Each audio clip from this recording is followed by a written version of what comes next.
Hey guys, welcome to our channel. I'm Ash. I'm Cal. So today's video is based on a post that we put up on our Facebook makeup page, and it was a Q&A post on questions that people wanted to ask Kel.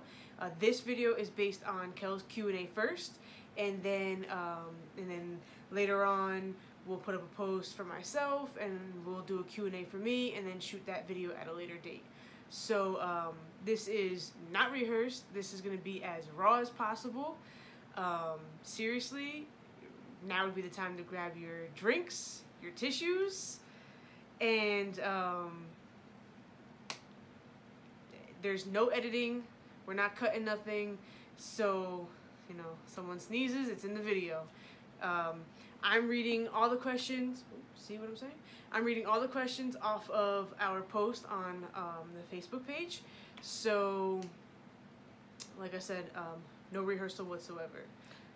Not only that, but a lot of these questions are pretty specific that I'm going to get into some things from my past that a lot of people have not heard yet. So for anybody who's subscribed, that is my family or my friends, even they have not heard as in depth as it's going to get today. So I did just want to point that out. I guess that's it. I guess it's time to start the questions. You sure you're good? I am. Okay. So we're gonna start with the basic, more simple stuff first, and all the raw stuff will be towards the end. So, sheesh. See what I mean by not rehearsed? She literally is reading off the phone. Yeah. And there's questions I have to skip through because they're questions that need to be towards the end. So, okay, so Casey Martinez, and I don't do names very well, so you might just get a first name, you might get a whole name, you know, so just bear with me. Asked a couple questions. What is your dream vacation? My dream vacation. So I have been a few places already, but and I hope this is not cheating when I say this, but my dream vacation would be to it's kind of a two-part.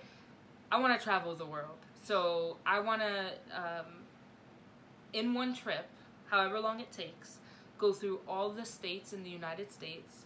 But then also, I want to travel the world, like go to as many countries in one trip as I can. So pretty much just travel for the rest of my life is what I'm saying.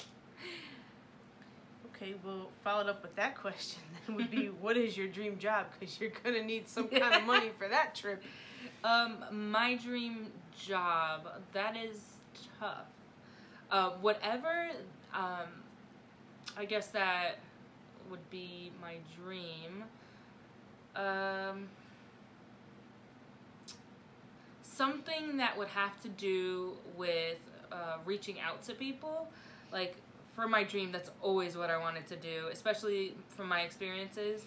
I do have, you know, some experiences that I could use to help people, and I think that whatever my dream job would be would involve being able to reach out to people. Okay. She also asked, what made y'all start going live doing makeup? What made us start going live? Let's see. That was all Ashley. So, you know, we love doing things together, and even things that is her hobby or my hobby, we both get into it. She's really into sports and into football, so I am into football. Like, I want to share that with her. I want to get excited with her in the same way that I get excited about football. Go Giants. She gets excited about me with makeup. So we were going live a couple nights, and I don't even know how that started, but one night she's just like, we should make a Facebook page, and we did. So as far as the going live part, I don't know if you remember, but I really don't remember the first live why we went together. It was probably her suggestion, because I don't think that she would have wanted to do something like that. So her suggesting the page, her going live with me, amazing. And sharing my love for makeup, amazing. So it was, I'd probably say just her. I know, sorry, long answer, but... Okay, so Carrie asked, when you lived in Connecticut, what was your favorite thing to do?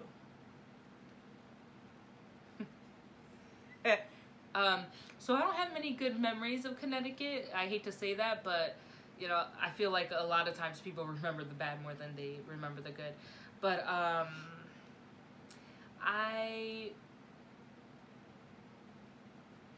You want me to help you with that? Sure.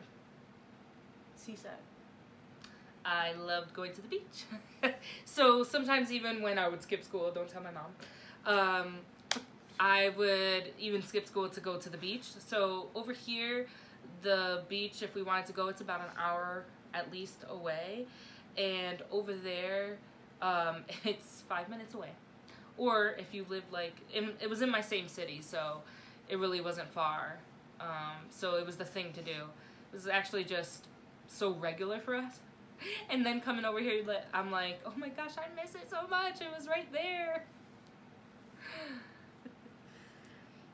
Thanks for the help, though. Yeah, no problem. My mind blanks, okay? I have the camera right in front of me. And we also, this is pure right on the spot. Yeah. So, I didn't have time to think about it, so. Edith wants to know, what's your favorite quality about Ash?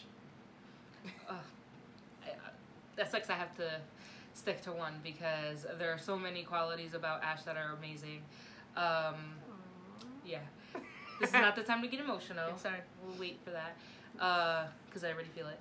So, her quality. I hope I answered this correctly because I don't know if you mean like just from her personality or just in general, because I feel like her being so family oriented is one of my favorite things. I can't pick a favorite, but that's the one I think that stands out the most because I've had people before that, you know, were with family, but they didn't have such a good relationship with their family that Ash does, and just the other way around too, like that her family is really good with her. So I don't know, I'd have to say the fact that she's family oriented. And if you're talking about her personality, she's just so caring, like trying to worry about me more than herself. So that would be my favorite quality if you're talking about her personality. Darlene asked, where did you live in Connecticut? I lived in a lot of places, but I grew up and I was born and raised in Bridgeport, Connecticut. But I lived in a few places, in Naugatuck, Connecticut, and Ansonia, I think. Waterbury was one.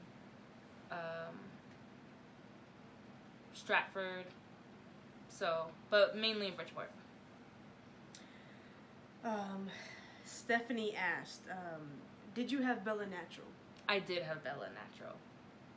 Natural, like, a vaginal birth, because I did have a vaginal birth. And if you mean without any drugs, I had an epidural, so not sure which one you're talking about.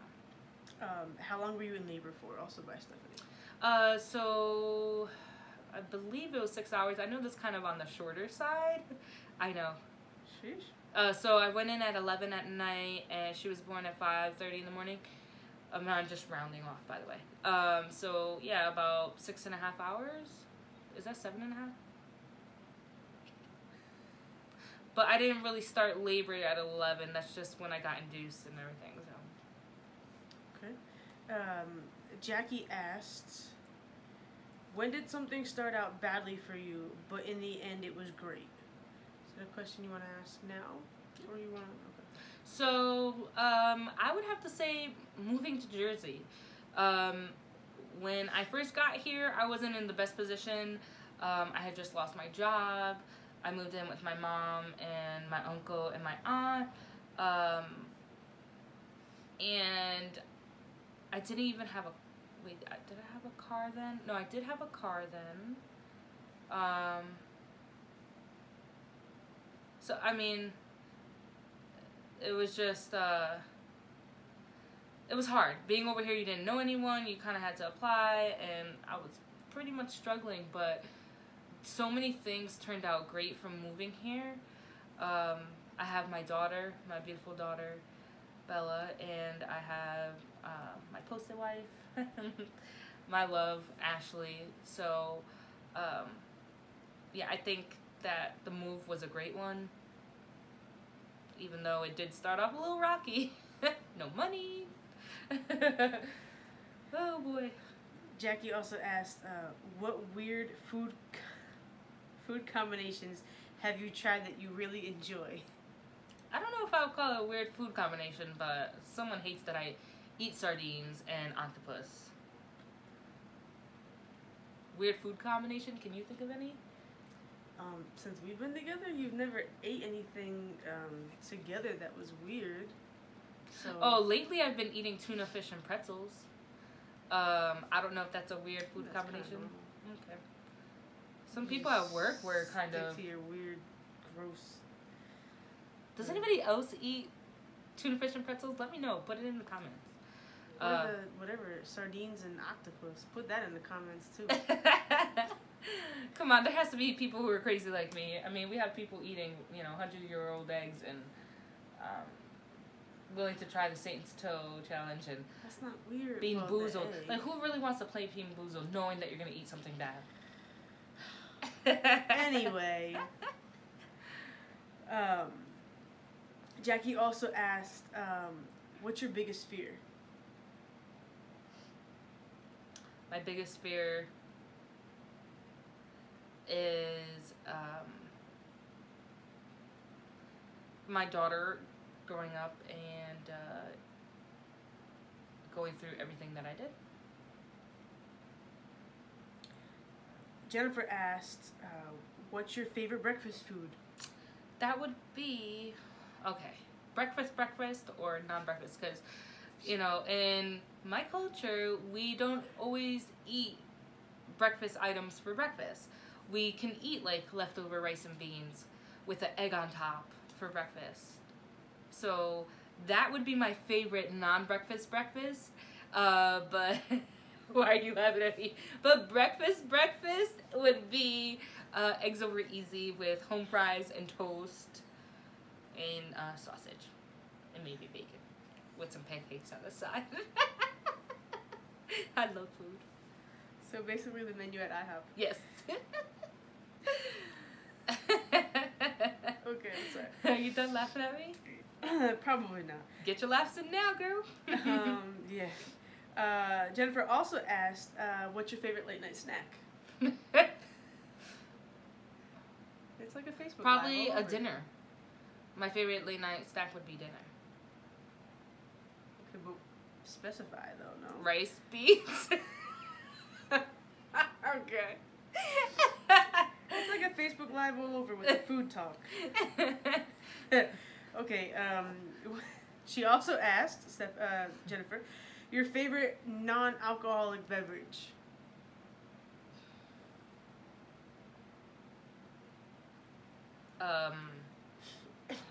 Soda? Coke? Pepsi? I'm about to say, you don't drink Coke? I know. Pepsi? I guess, I can't really think of, although I love Stewart's orange cream.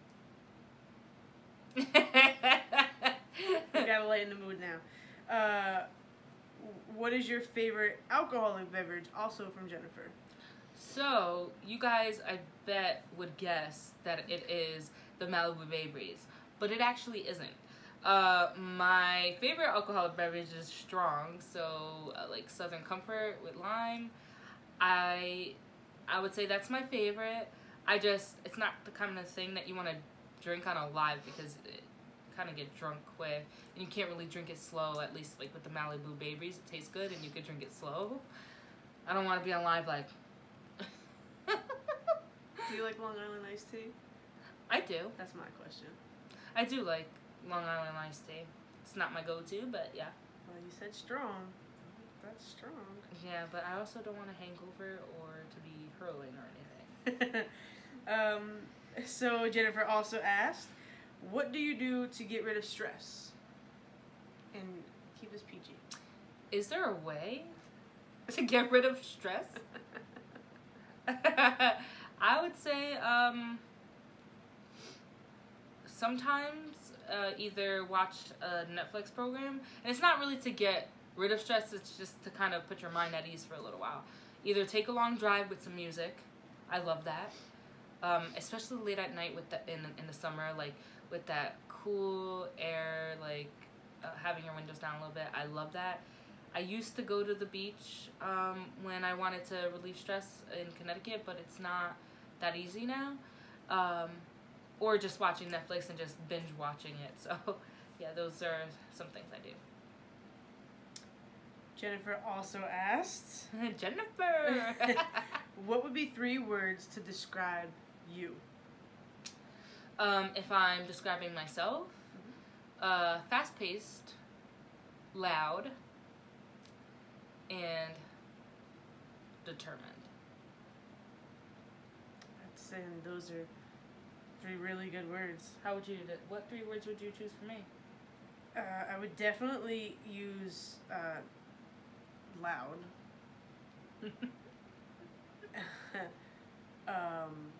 Driven. And strong. There's a lot of words, but since you're putting me on the spot, that's what I would say. Jennifer again. If you opened a business, what kind of business would it be? It kind of goes along with the same question as before. It would be something to help, I'll be a little specific, something to help domestic violence victims. Guess who's asking the next question? Jennifer? Yeah. Wow, I'm pretty good, huh? Have you ever had sleep paralysis? No, I have never had sleep paralysis. And do you have lucid dreaming? Did they explain what lucid dreaming was there? Because I think they did. No. Lucid dreaming. Wasn't it, oh man. Google it. Sorry guys. Talk about we gotta Google. not being... But I think they said it during the live, didn't they once? Pause. Hold on 1 second.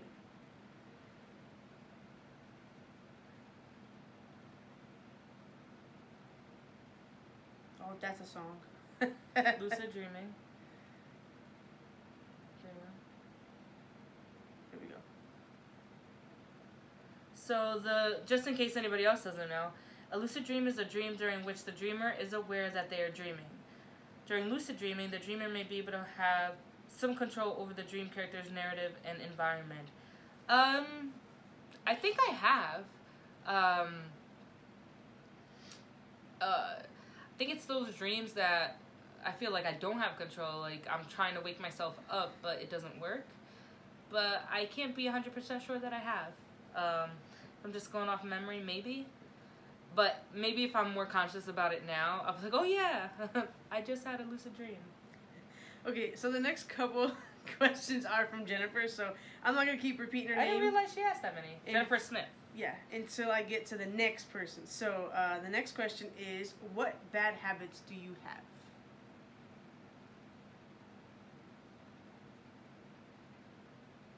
Can you help me with this one? You leave cabinet doors open. I probably answered that a little too a little too quick. I leave the cabinet doors open. I'm so sorry. She hates it. My mom hates it too. I've gotten her a couple times. Gotten myself before too. But yeah, I guess that's the only thing I could think of. I don't do it anymore, but I used to bite the inside of my cheeks, and then I realized, like, yeah, I shouldn't do that, and it's really hard. I quit smoking not that long ago, a few months ago. I quit smoking, so that was a bad habit. So I think I'm getting better with my bad habits. Cabinet thing quite hasn't worked out, but I'm sure it will. Okay. What is the best pair of shoes you've ever owned? I actually have them now. I got it from shoedazzle.com. Don't mean to be advertising. But they're these black shoes. They're really cute. And I used to hate the thick backs on shoes, but I feel like these are so comfortable, but they're so cute that they make your outfit look really nice. Like instead of having like stilettos, because that was my thing, is like heels like that, and they really aren't comfortable. And now I know what people mean about wanting to be comfortable, but at least they're cute and comfortable. So Shoe Dazzle black shoes. I'll show you. There they are. But you see the back? I love them. They're my faves. And they're so comfortable. Like, you could wear them a whole day and you don't even feel it. So. What is one thing that you've done in the past that you wish you could go back and undo?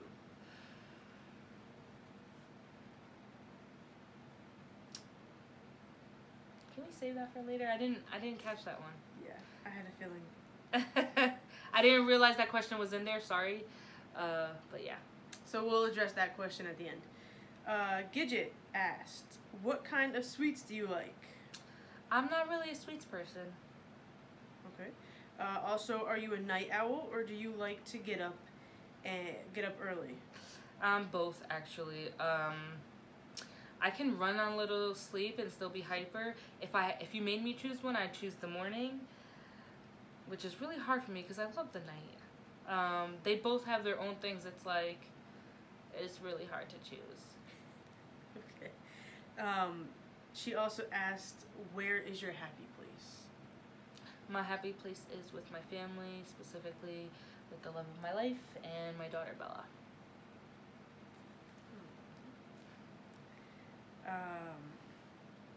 Oh, Jennifer. Surprise. Whew. She hasn't asked any questions. Have you ever been let go from a job unfairly? So I could probably get into this a little bit later on. I'll go into more detail. But yes, they might not see it that way, but I feel that way. So I was going through some stuff, and I had to see a therapist. So during there, I got some, I was having a lot of anxiety, like trouble working, and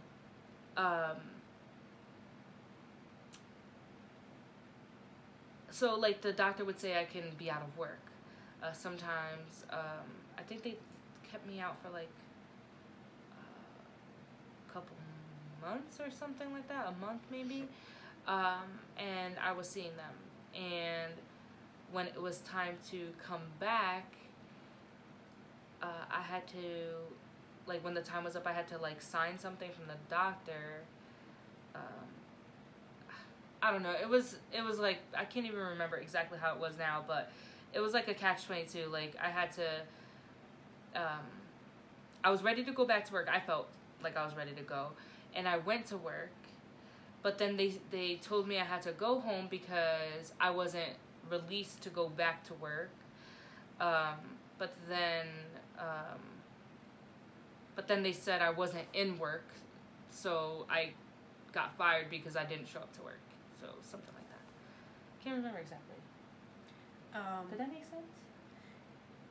Did you understand what I was saying? Well, I'm sure you'll elaborate on it later. Yeah. It'll probably make more sense. So hey, Jennifer, I have another question. What is your dream car? I don't know what my dream car is, honestly. I want like a Corvette, Lamborghini, one of those really fast cars. I saw this this thing that there was a plane going next to a car, and I don't remember which car it was, but That's the car you want? That's the car I want. No, the one that was going so fast, like it was keeping up, but it was only on a runway. It's not like it kept up with the whole speed, you know. I don't think there's a car like that, but Okay. and stick shift. It has to be stick shift. Oof, a girl that can drive stick. Okay, so Meredith asked, what religion are you? I don't know if I classify myself having. That's what religion are you? Does that make sense? You're Christian. No. I don't know if I identify myself with. I mean, if I grew up Christian. That's what I'll say. She also asked, do you believe in God? So I grew up believing in God. That's my question. So, okay, so these are two tough questions because I think, just to clarify, I've just been questioning a lot of things in the past few years. So I grew up Christian. I believed in God, and not that I don't now. It's just I've been questioning a lot. So I just don't know where I'm at with that right now. Meredith also asked, what are your future financial plans for your child? College? Question mark. So every tax, like the income tax that comes around, I put that money in the bank for her college. I have her piggy bank that I save up, but I think the piggy bank may just be like to do something extra. Depends on how much I save. Like, it's been since she was born that I've been saving, so it's possible that her piggy bank, last time I checked, it was like $300. So, you know, if I'm saving that much, like maybe by then it could be a car, or maybe I'll use it for Sweet 15, Sweet 16. So, oh boy, I got college down packed, and I'm already saving for like that car or Sweet 16. Meredith, you got some deep questions here, girl. Have you ever been publicly shamed for following your heart in your relationship? I can't say that I've been publicly shamed. No, I haven't. Do you want to save this for later? That's the one yeah. Okay. Jessica asked, what keeps you going every day in life? My family. That's a lot of the answers to those types of questions. Bella is my everything. Like, most of what I do is for her. Like, really all that I do is for her. I really want her to grow up and have a great life. You know, obviously there's the discipline, and I still try to raise her to be respectful and, you know, to do right, but I still, if, you know, as long as she's doing everything she's supposed to, I want her to have the world. And, of course, the love of my life, Ashley, so. So Samantha asked, what are your hopes and dreams in life? My hopes and dreams. So I think I answered these two kind of before. So I hope that I am raising Bella to be, you know,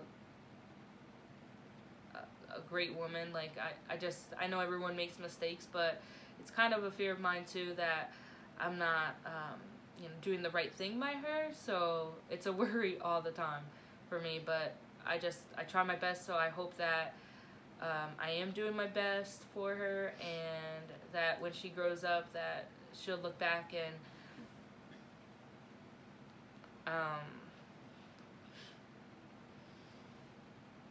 you're a great mom, honey, so I'm sure it'll be fine. Roseanne asked, who is your role model? My role model?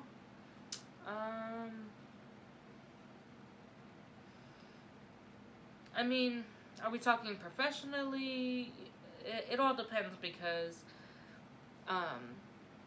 professionally, I would have to say my old boss. He just, I think, like, he took the call center that we work in now, like, he took that and he just really made it what it is. Like, he built a lot of relationships with us, and, you know, although he was like a high boss, he treated everybody like we were all on the same level. He got us like liking to go to work, and also just like peer to peer, like, he did a good job. From boss down, he did a good job. He let us have a voice. But then also on the business side, he made a lot of changes or helped make a lot of changes that really did better. As far as a role model, not professionally, I had different ones, but like I feel like people make mistakes and everything, so it's hard to pick a role model because who really is one? Okay. Also asked, is what is your favorite foods? Everything. Really everything. Food is my favorite food. True story.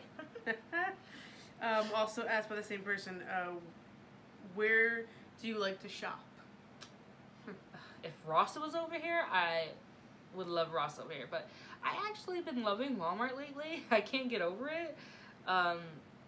Like even this tank top is from Walmart. Like I got it for $1.68. I remember the price and everything. I just can't believe it was $1.68. You know, tank tops, they kind of go really easy because you wear them so often. So the fact that it was $1.68, I'm like, yes. But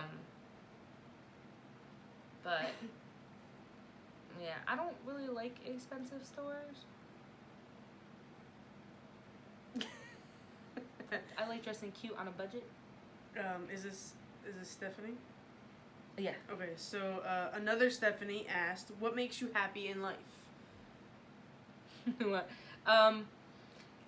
My family and the fact that I can help provide for my family. Everything that we do, like being able to go on vacations and just do things like me and Ashley are going to a Giants game on the 30th of August. Being able to throw a couple birthday parties for my daughter. Just everything. Like I put Bella in dance class. All of that just makes me happy. Anything that has to do with my family and the things that we're able to do and just enjoy life, like that makes me happy. Kimberly asked, have you ever been to jail? Good question. So I have never been to jail, but I will tell you a story how I ended up in the back of a cop car. So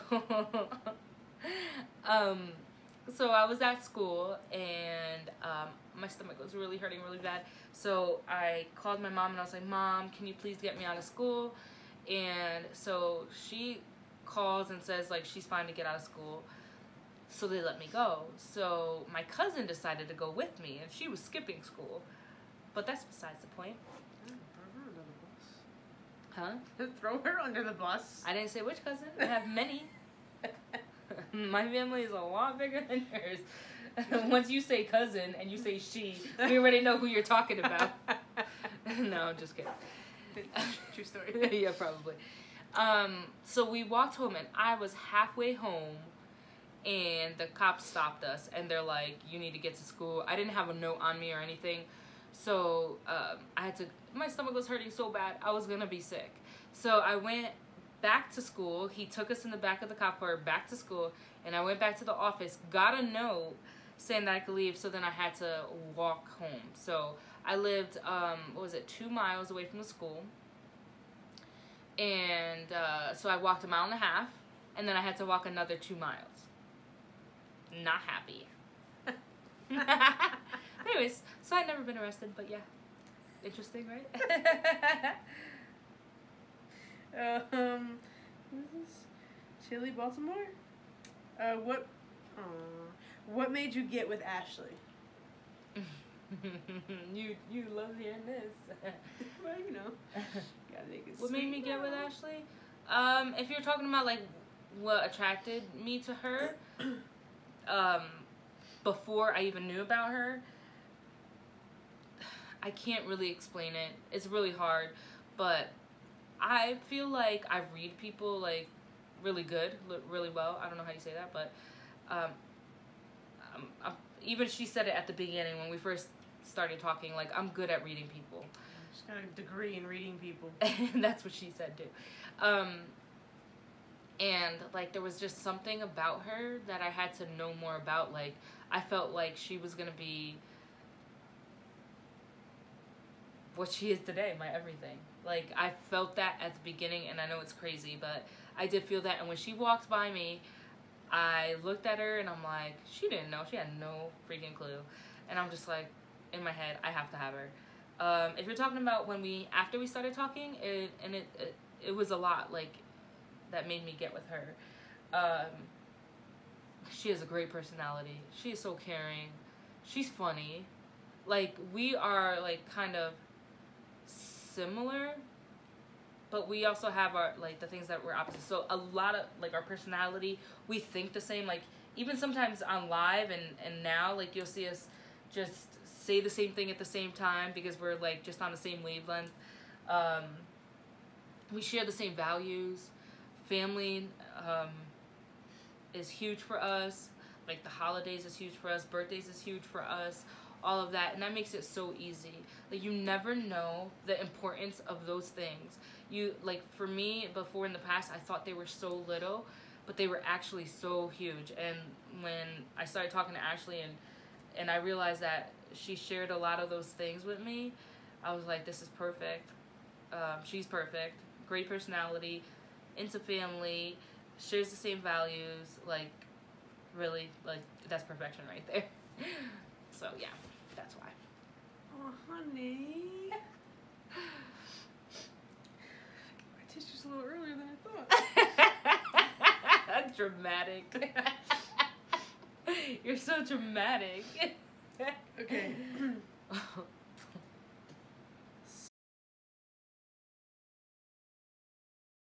So.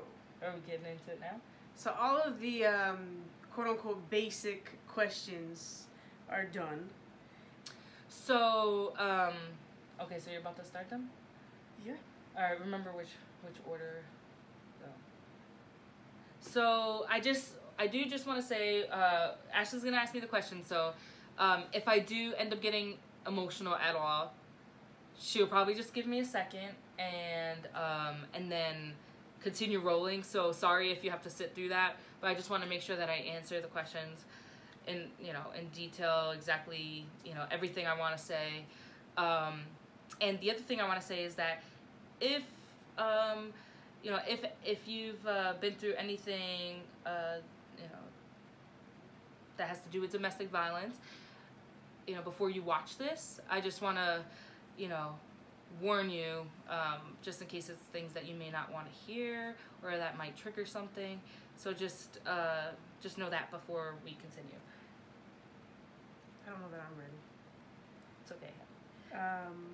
Okay. So the childhood one first. This one? Oh, this one. Okay, so Christine Williams asks, as a child, did you experience things that had long-term effects on your adulthood? I would have to say yes. So, my childhood, a lot in my childhood, I think. All right, so my dad was an alcoholic. So when I was really young, up until about, I don't know, 4 or 5, maybe a little bit, maybe 6. I can't remember the exact age. No, my brother was old enough to talk and old enough to realize. So I was probably like 7 maybe. So anyways, my dad was an alcoholic, and so that was a little rough, with him and my mom. Some domestic things there. They had a lot of trouble. My mom dealt with a lot. When someone is, drinking, they're not really thinking of what they're doing, and so some domestic violence things there. So I saw a lot of that. That's me and my sister and my older sister. We saw that. My younger brother, he was a little bit too young, but so me and my sister kind of, we're there for each other. It was a little hard. He got a little crazy. So that is part of it.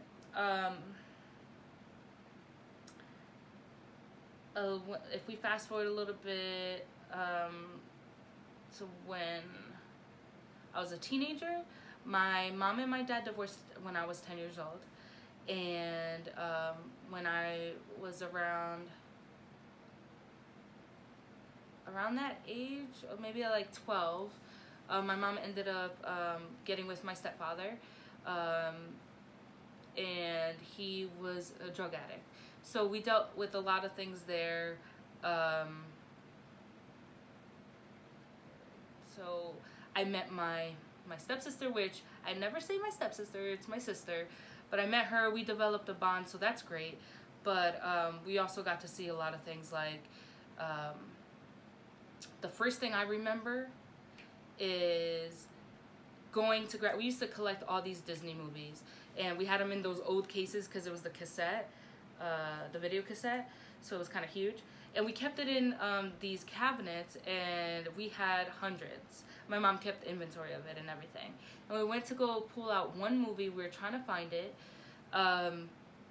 All the movies were pushed to the front, and in the back, those were all empty. So they were all stolen. So that was the first time we even realized. And it was my stepfather who took them. You know, that was just the beginning. That was literally like a few months after him moving in. So after that, it was, you know, finding cans with holes in them. So he was doing, what's it, heroin? I told you, right? It's heroin. So you know, as a teenager, like seeing those types of things, you know, I don't think very best.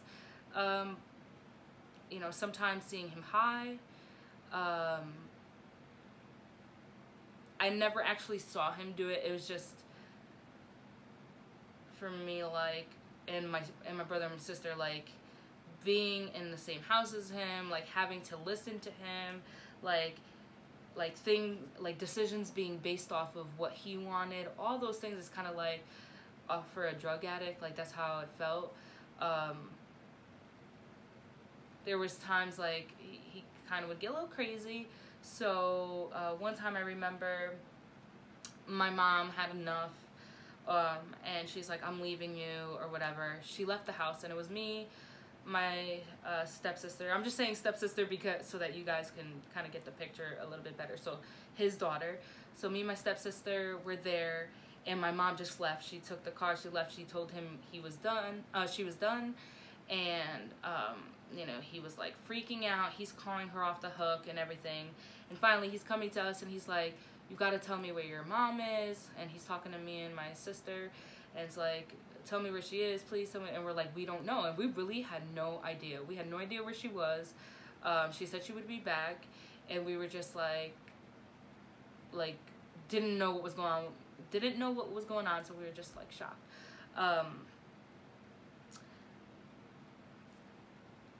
He like came up to me and my sister, and he's like, you gotta tell me where she is, otherwise I am going to kill myself.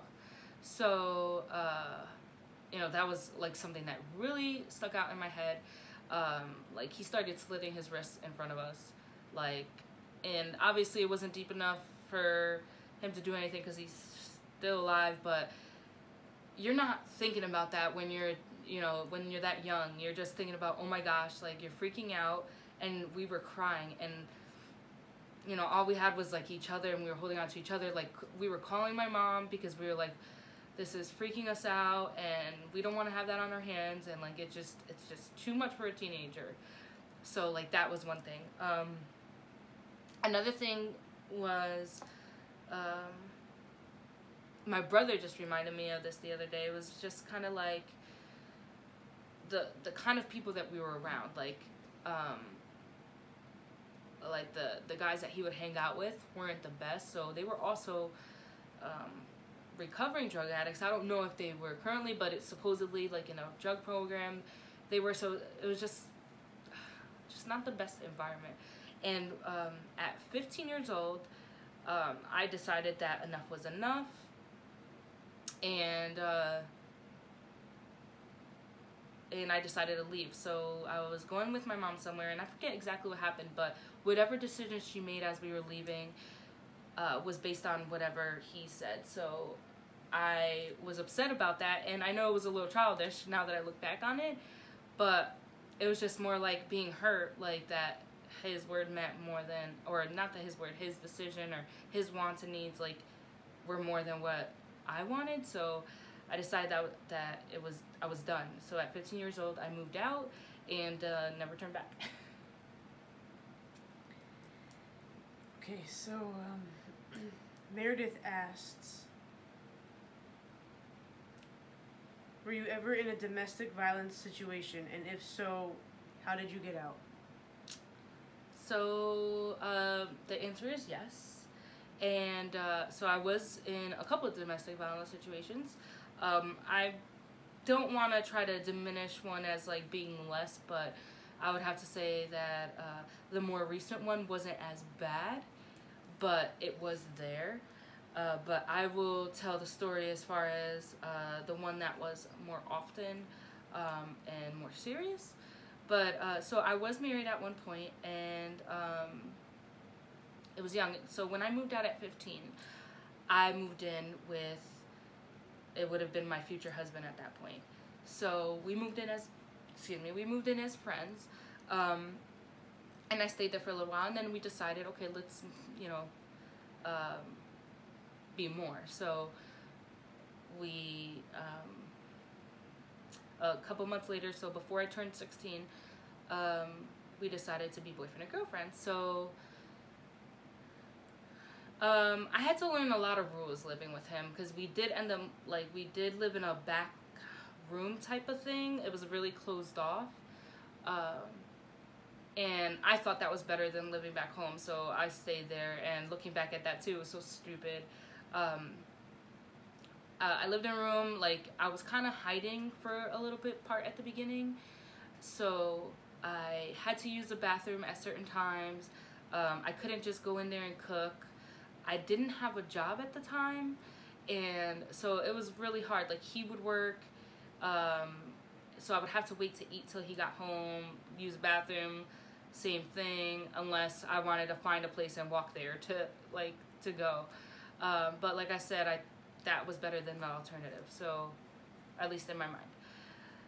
So one of the rules that I had to learn was, like, the lights. Like, he really cared about his mom and how much money she spent, so he would tell me, like, make sure you turn off the lights. I guess one day I kind of forgot to turn off the light. So he made me come back, and yes, I did have an attitude when I was younger, but just because I had an attitude, it doesn't mean I deserved any of this. I want to make that clear. I don't think I did, and anybody else going through it or have gone through it, like, it was not your fault no matter what. So yeah, I had a little bit of an attitude, and I pushed my limits. When I came back to the house, he told me that I needed to make sure I turned off the light, but the way he talked about it, it was almost like he was talking like he was my father, so I got upset, and I retaliated by leaving the house without turning off the light. So so I paid for that. So I was walking down the street, and once he realized that the light was on, he came after me. And I remember like it was yesterday, like, there was a bunch of people on the street, and he grabbed me. He didn't even say anything. He just grabbed me by the hair. He dragged me down the street. I don't even know for how long. And I was trying to get away, and there was nobody called the cops.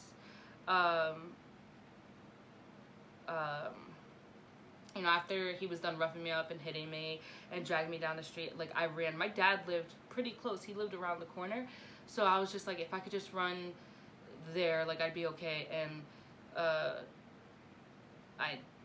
don't even know what made him stop, because it's not like anybody around was trying to stop him, and it's not like the cops came or anything. But for some reason he stopped, and some reason I was able to get to my dad's house. So that's one story. I have plenty, but if we just want to kind of just do a couple. One time he was fixing my car, doing something with it, and I think I was on the phone with like a company, or he was on the phone with a company. One of us was on the phone, and he needed me to do something, and I told him, no, you do it, like, because I forgot why I answered that way. It doesn't matter at the end of the day. He got mad that I told him to do it, and I was about to walk away. Apparently for him, that was the wrong thing to do, so he grabbed me back, and he pushed me hard into the hood of my car, so I ended up like, this ended up getting slashed here, so there was just like a whole bunch of blood like dripping down. It was really bad, and I didn't realize how bad it was because I think I was just in shock. And even like he ended up coming after me and saying I needed to go to the hospital, but I didn't want anything to do with him. And I honestly didn't realize it was that bad. I think it was just like you're in shock and you're like, you don't really, I didn't even cry. Like, I think I was just really literally in shock. But I ended up having staples in my head to close it up. But I would tell you this, like, some of the things that happen, it's like they scar you for life, because I still feel pain there, like, and I know it seems like it was forever ago. How can you possibly feel pain there? But I did go back to the doctors. They did say like something like sometimes it doesn't heal properly, so you may feel that forever and there's nothing we can do about it. And I'm like, are you kidding me? So, you know, if it's not bad enough to go through something like that, it's even worse that sometimes it creeps up on you every once in a while, like for the rest of your life. So if towards the end, you know, when I was about to leave, he was getting even crazier. And one other situation, and I don't want to make this too long, you know, I don't know how much you guys even want to hear about it, but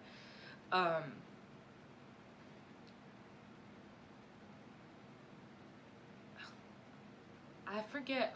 I honestly can't remember why things happened. I'm sure it was another attitude. He didn't like the way I responded and stuff like that. That's just, you know, I know that having an attitude may not be the best way to handle things, but at the end of the day, you can talk to me, and I'm pretty reasonable. Like, we can argue about something, we can, like, let it out, whatever, but the way he handled it was even worse, and I wouldn't wish that on anyone.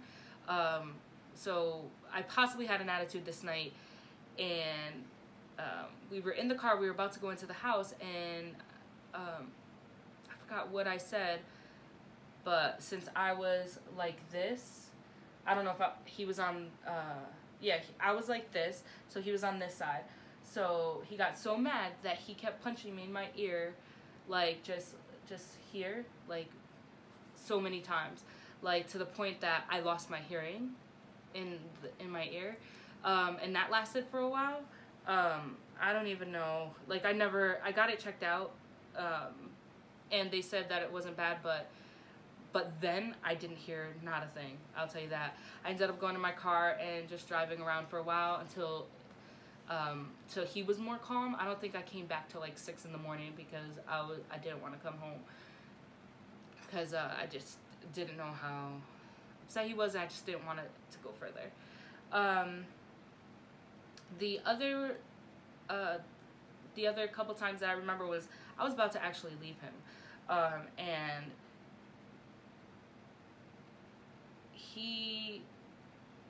I started just like not feeling anything. Like I can be pretty caring, and not to make myself sound like, you know, this amazing person or anything, but I can care about you, and I think he saw the change in me when I stopped caring, and he didn't like it. It's like he didn't like that things were changing, that I became a different person, and I told him that it was his fault, and he was just crying his heart out, like literally crying, and I looked at him like, that means nothing to me. So I was on my bed, and he got on top of me, and he was choking me like until I couldn't breathe, and I tried to get out, and it was really hard, and I don't know what made him stop, but I didn't think I was getting out. Like I literally feel like I was just gonna black out, and he just stopped, and in the same time, like he it was around the same time. I don't know if it was the same day, but he had a knife in his hand, and I gave him an attitude, and he took that knife to my throat, like so close to my throat, and he says, "I will kill you." Like, and then like was one of the last times I remember him ever doing anything, because I was ready to go. But for some reason, it's just, I don't know what makes it so hard. For me, I was with him since I was 15. At that time, we ended up getting married, and yes, I married him after domestic violence. He did put his hands on me a lot,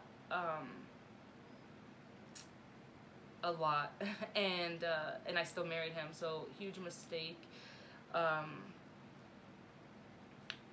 So yeah. So anyways, at that time, it was just hard. I was with him since I was 15.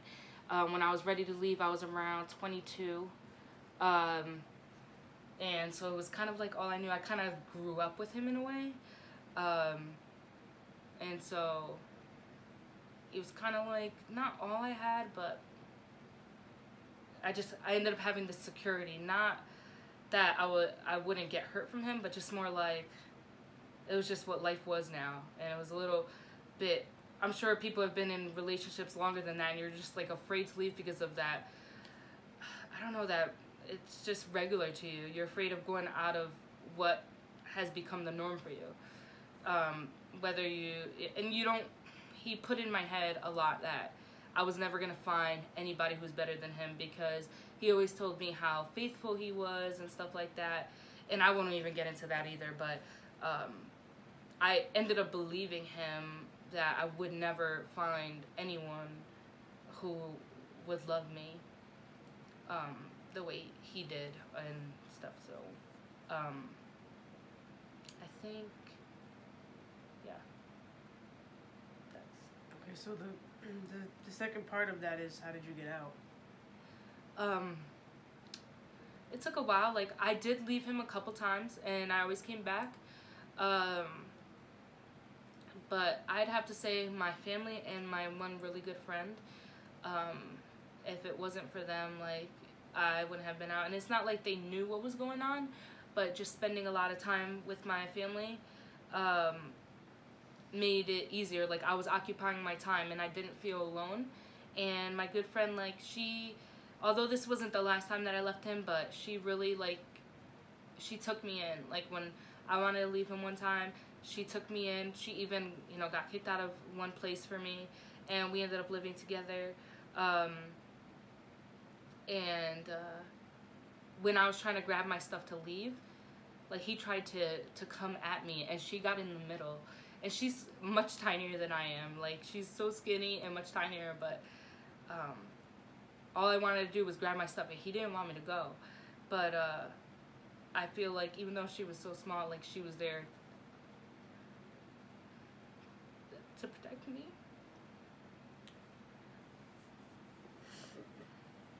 Are you gonna touch on the next? What is it? Huh? No. The other relationship I was talking about, it's amazing. Like, you can go through all this and still end up in something like this. Like, it wasn't, like I told you guys, it wasn't that much, but it was there. Like, while I was pregnant, I did get hit, and that was like I told you, like, although it wasn't the last time, it was like the last straw. Like, my baby, like, I even tried to scream for help, like, in this very apartment. So, like, I'm just glad my baby's healthy, and that's really all I care about. That's all in the past. So Okay. What advice would you give to men or women or women that are in that situation, in any domestic violence situation? I just say reach out for help. Like, a lot of people feel like they need to keep it to themselves. I was one of them, because it's so embarrassing. You make this decision, first of all, that, like, I'm 15, I know it's a wrong decision, or at least then I thought it was the right decision, but after going into it, you know it's a wrong decision, like, he's a bad guy and all that, but you don't want to admit it. But, like, I encourage you and I urge you to please talk to someone, like, get some help, because, you know, I've heard stories, like, not everyone has, like, you were telling me earlier, not everyone has a happy ending, and, like, even for me, like, really, like, he was choking me, practically to death, and had a knife to my throat, like, one slip, one, just a little bit more, like, for him, one wrong punch. Exactly, one wrong, yeah, you're right, one wrong punch, just him just getting angry and snapping, like, he had that knife to my throat, he could have just easily just did something then, like, just talk to someone, you're not alone, like, there's so, you know, unfortunately there's a lot of people like you, who are going through the same thing, and, like, there has to be something that you, hold on to, like, for me, it was my family, and, like, they just made it easier, like, and they protected me, and so did my friend, but also, not just that, but talk to someone, like, a professional, because even after going through all that and leaving, that's great, you know, and I'm happy for anyone who can get out of a situation like that, but you have to talk to someone, like, let it all out, and just really, you know, to get better, because there are some effects, you know, that from that, like, I still feel them today, so, yeah. What plans, this is all from Meredith, by the way, what plans would you help them come up with, people in the situation to get out, making a bank account in their name, etc. What would you? I would definitely talk to someone, a professional about that. Just kind of research and check around, because I honestly, I couldn't tell you. I know for me, I made sure that I had a place to stay. My bank account, I always had a separate bank account. So that just is always a thing for me, so I never had to worry about that. Like, my money is always kept separate than theirs, like, and that's for anyone. No offense to anyone who does it any differently, or even to Ashley. It's just the way I handle my money is separate. You know, we might pay bills together and all of that, but just keeping it separately. So if you do have something like that, I just would suggest talking to a professional, because as far as the steps, you know, I wouldn't be the best person to ask. I don't think, anyway. Did you love the person that abused you, or did you stay for other reasons? So I thought I loved him, but if you're looking at a 15-year-old, like, what do they know? Not saying, I know some people are with their high school sweethearts, but I didn't know what I wanted then. Like, I can say that after going through everything, I truly know what I want now. Like, for example, the whole holiday stuff and being big on birthdays. Like, I didn't realize that that was a huge thing for me until I went through my relationship. So, did I love him? I think after years of being around him, and like, I cared for him, but I don't think I ever did love him. Just, I think I was with him because I thought I did. Just to clarify. Was there ever a time that you felt as if you couldn't leave? Yeah.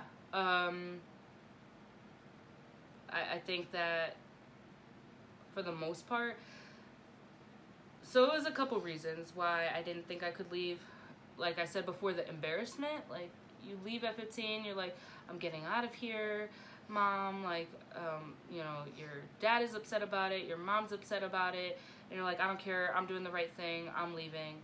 So to have that relationship be a failure, I'm like, that's embarrassing. So I really didn't want to leave. I wanted to try to make it work as much as possible, so I didn't go through that embarrassment. And then another thing is, like, who gets married and wants that relationship to fail? Like, you just, for anybody who's been married and had your divorce, or who wants a divorce, you definitely feel like a failure. Like, this, when you dream of getting married, you dream of being with that person for the rest of your life and having a happily ever after. And that's not what it was, so I just didn't want to let it go. And then, of course, the obvious with the whole domestic violence thing, like, I was scared. And even one of the times is, he threatened me about leaving, so that was another huge thing for me. So, like, of course, I was a little scared to leave, but like I said, my family really helped me, and my friend. What do you feel is abuse and not abuse? That is a tough question. I do want to point out, though, that verbal and physical abuse is just the same. I don't think anyone is higher than the other. I know that with physical abuse, that it results in emotional abuse. Verbal abuse results in emotional abuse. For the physical abuse, like, that can technically last forever, even though the scars are gone, except for the scar that I have on my head. That's apparently never gonna go away. But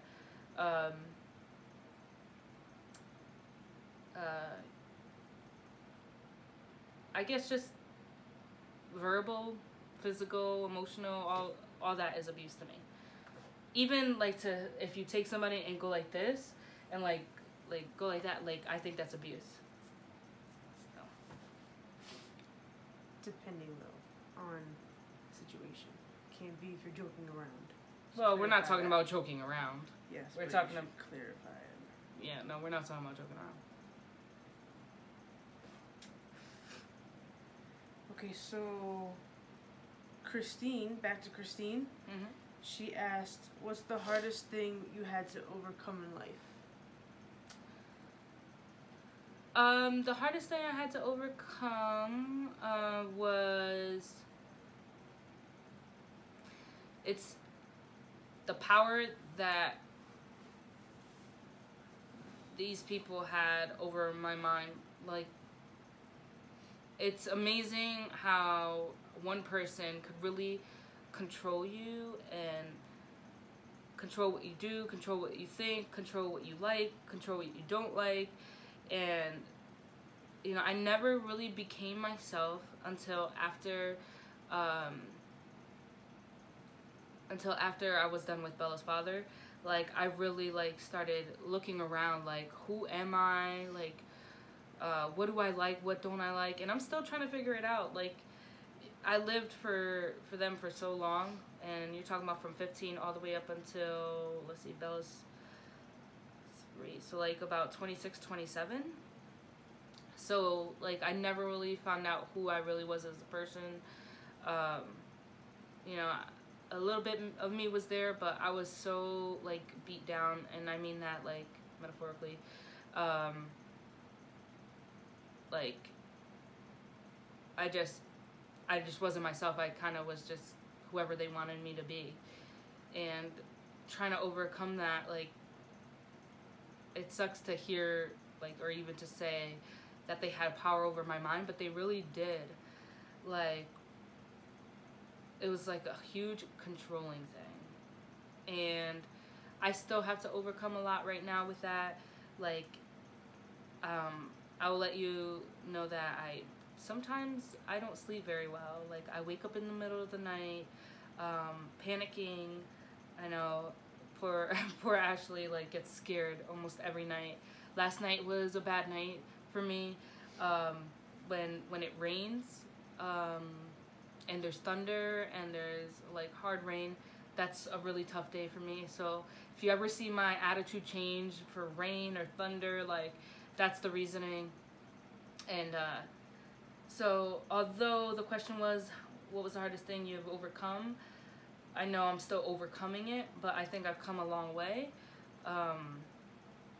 But there's still things that just have a long-term effect, and I'm just hoping that I still get upset to this day, because I feel like, how is it possible that they can still have some type of control over me when it's just they've been gone already for a while, and it's like I feel like I'm so strong, but yet so weak because of things like that. So like it's hard, but I'm still trying. You've come a long way, honey, since I first met you. Are you good with that question? Yeah. Okay. So, have you ever felt like giving up in life? How did you cope?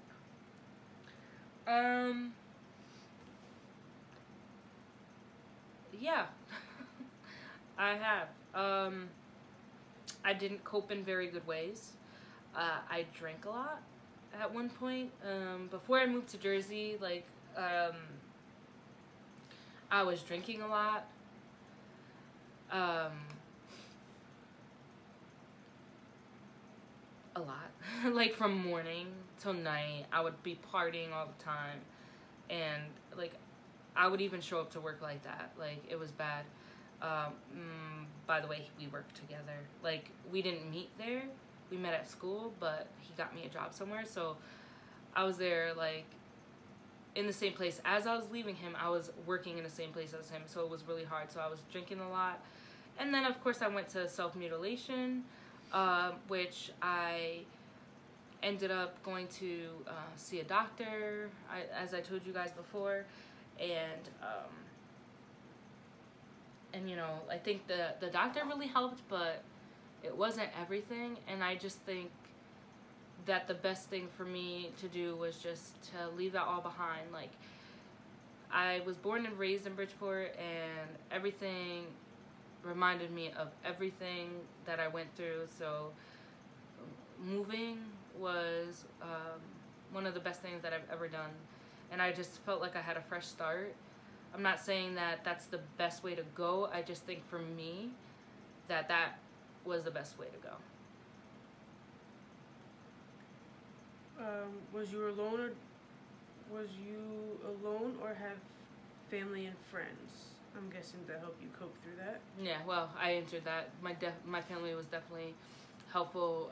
Not my whole family, but you know, my mom, my brother and sisters. They were definitely there to help me. So, suicide is a real problem in the United States. What advice would you give to others that feel depressed and at their wits' end? Talk to someone. Keeping it in does not help. I mean, like I said, I'm not a professional, but I just think that you hold it in for so long, and then you just make yourself alone. But if there's anybody you could talk to, even if it's not to a friend or a family member because you just feel embarrassed or you don't feel like they'll understand, there's numbers that you can call, which I wish I knew about that. I don't know if I just didn't pay attention or what, but there's numbers that you can call that, like, if you need help, that they're there to help. I know someone who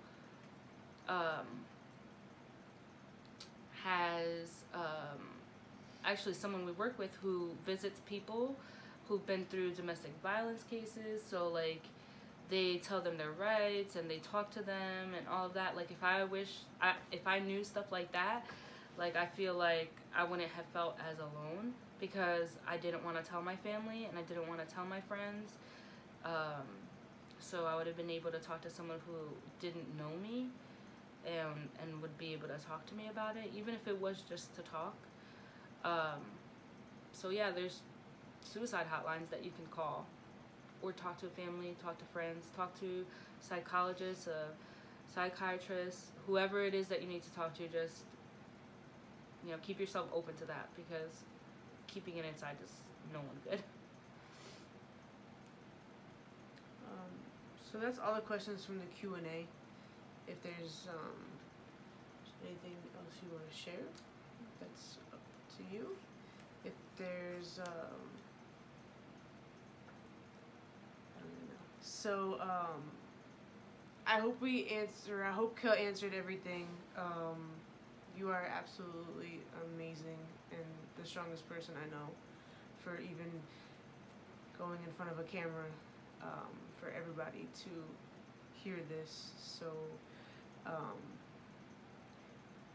we hope that this story touches you and helps you learn,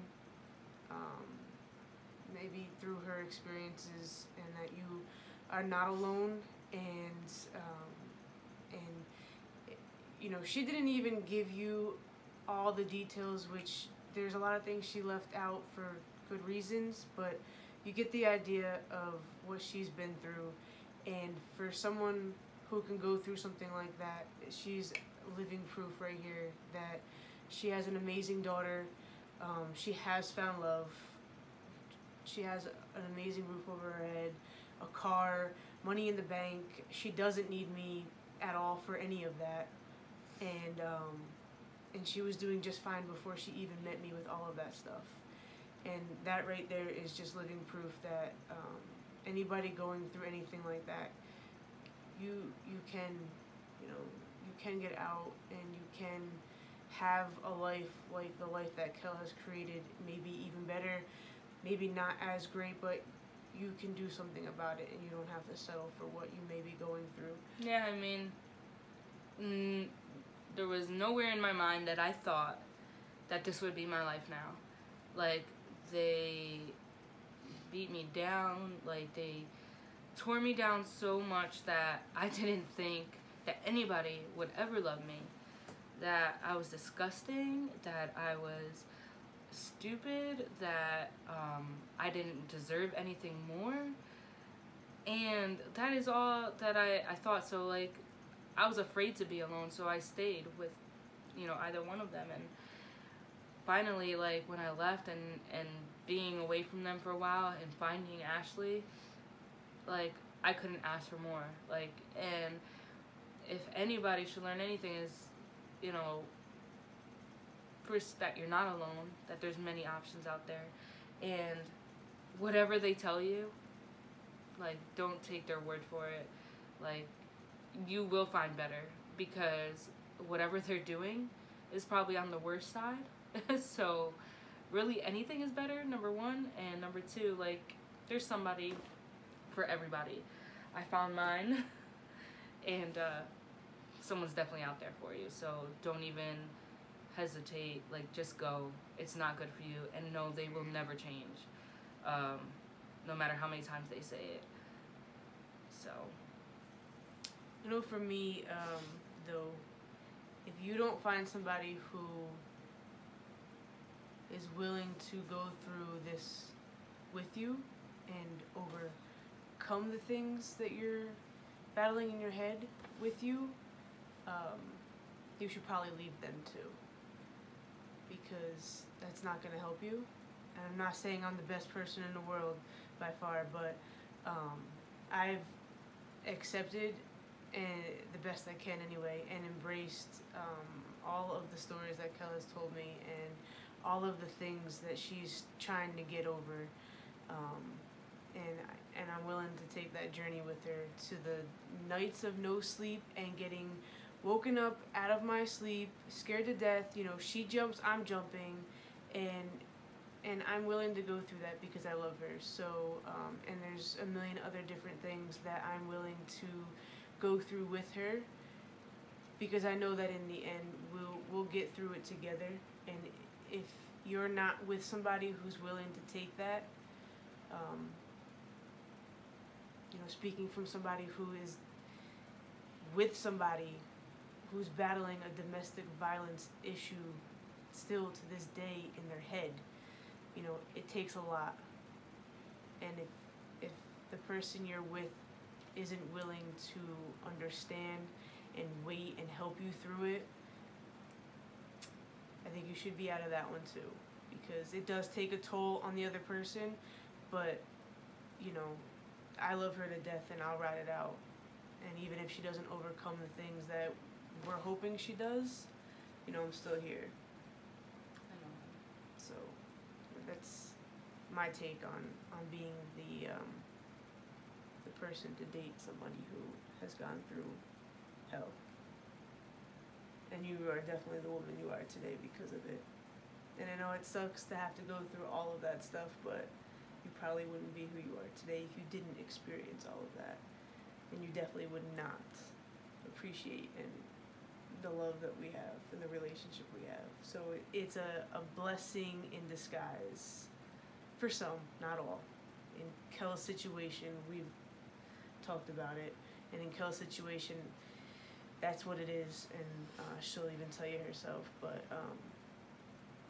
you know, we hope that you enjoyed this video as much as you can. If enjoyed is even the right word to use, and we definitely appreciate all of the questions. Feel free to reach out to me for any follow-up. I don't mind. If I need to make another video, I will. But if you want to inbox me, you know, if you want to put something in the comments for anything before or relating to this, like, go ahead. I'll definitely answer any questions, or just if you need someone to talk to, I'm here. My messenger is always open, so I'll, you know, even if it's just the ear you need. Alright, we love you guys. Thank you for all the questions and for watching. Make sure you thumbs up the video, even though you might not actually want to thumbs it up because of the topic of discussion. We'll understand. So please thumbs up the video. Click the subscribe if you haven't already. And we really appreciate the love and support. And if you ever need anything, we are here for you. Kelly's probably, you know, the best person to talk to. So thank you all so much. We really appreciate it. Love you.